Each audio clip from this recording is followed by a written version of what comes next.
नमस्कार दोस्तों, स्वागत है आपका मेरे YouTube चैनल में, जिसमें मैं आपके लिए मुंशी प्रेमचंद जी द्वारा रचित कहानियाँ लेकर आती हूँ। इस बार मैं आपके लिए जो कहानी लेकर आई हूँ उसका नाम है दो सखियाँ। ये कहानी है पद्मा और चंदा की। ये दो सखियाँ हैं, परम मित्र हैं।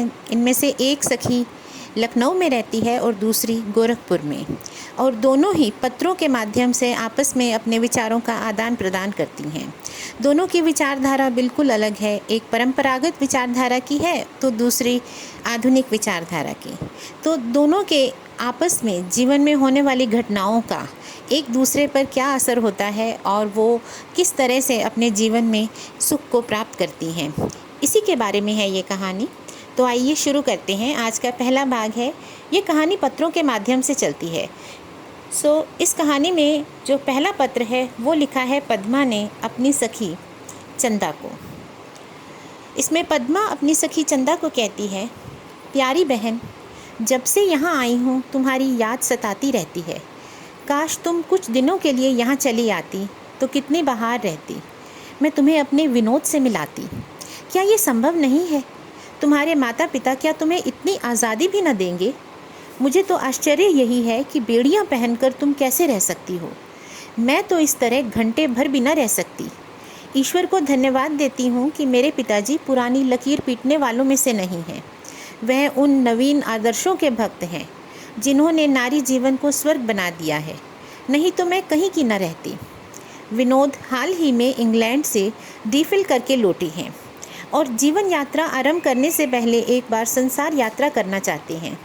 यूरोप का अधिकांश भाग तो वह देख चुके हैं, पर अमेरिका, ऑस्ट्रेलिया और एशिया की सैर किए बिना उन्हें चैन नहीं।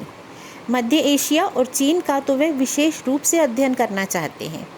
यूरोपियन यात्री जिन बातों की मीमांसा न कर सकें, उन्हीं पर प्रकाश डालना उनका ध्येय है। सच कहती हूँ चंदा, ऐसा साहसी, ऐसा निर्भीक, ऐसा आदर्शवादी पुरुष मैंने कभी नहीं देखा था। मैं तो उनकी बातें सुनकर चकित हो जाती हूँ। ऐसा कोई विषय नहीं है जिसका उन्हें पूरा ज्ञान न हो, जिसकी वह आलोचना न कर सकते हों। और यह केवल किताबी आलोचना नहीं होती, इसमें मौलिकता और नवीनता होती है। स्वतंत्रता के तो वह अनन्य उपासक हैं। ऐसे पुरुष की पत्नी बनकर ऐसी कौन सी स्त्री है जो अपने सौभाग्य पर गर्व ना करे। बहन, तुमसे क्या कहूँ कि प्रातःकाल उन्हें अपने बंगले की ओर आते देखकर मेरे चित्त की क्या दशा हो जाती है। यह उन पर न्योछावर होने के लिए विकल हो जाता है। वह मेरी आत्मा में बस गए हैं। अपने पुरुष की मैंने मन में जो कल्पना की थी, उसमें और इनमें बाल बराबर भी अंतर नहीं। मुझे दिन रात यही भय लगा रहता है कि कहीं मुझ में उन्हें कोई त्रुटि न मिल जाए। जिन विषयों में उनकी रुचि है, उनका अध्ययन आधी रात तक बैठी किया करती हूँ। ऐसा परिश्रम मैंने कभी न किया था। आईने कंघी से मुझे कभी उतना प्रेम न था। सुभाषितों को मैंने कभी इतने चाव से कंठ न किया था। अगर इतना सब कुछ करने पर भी मैं उनका हृदय न पा सकी तो बहन, मेरा जीवन नष्ट हो जाएगा, मेरा हृदय फट जाएगा और संसार मेरे लिए सूना हो जाएगा। कदाचित प्रेम के साथ ही मन में ईर्ष्या का भाव भी उदय हो जाता है। उन्हें मेरे बंगले की ओर आते देखकर जब मेरी पड़ोसन कुसुम अपने बरामदे में आकर खड़ी हो जाती है तो मेरा ऐसा जी चाहता है कि उसकी आंखें ज्योतिहीन हो जाएं। कल तो अनर्थ ही हो गया। विनोद ने उसे देखते ही हैट उतार ली और मुस्कुराए। वह उल्टा भी खीसे निकालने लगी। ईश्वर सारी विपत्तियां दे पर मिथ्या अभिमान न दे। चुड़ैलों की सो तो उसकी सूरत है, पर अपने को अप्सरा समझती है। आप कविता करती है और कई पत्रिकाओं में उसकी कविताएं छप भी गई हैं, बस अपने पांव ज़मीन पर नहीं रखती। सच कहती हूँ, थोड़ी देर के लिए विनोद पर से मेरी श्रद्धा उठ गई। ऐसा आवेश होता था कि चलकर कुसुम का मुंह नोच लूँ। खैरियत हुई कि दोनों में बात चलन ना हुई, पर विनोद आकर बैठे तो आध घंटे तक मैं उनसे बोल न सकी।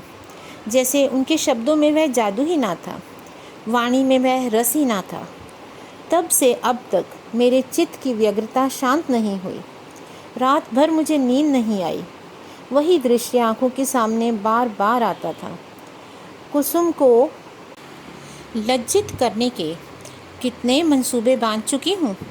अगर ये भय न होता कि विनोद मुझे ओछी और हल्की समझेंगे तो मैं उनसे अपने मनोभावों को स्पष्ट कह देती। मैं संपूर्णतः उनकी होकर उन्हें संपूर्णतः अपना बनाना चाहती हूँ।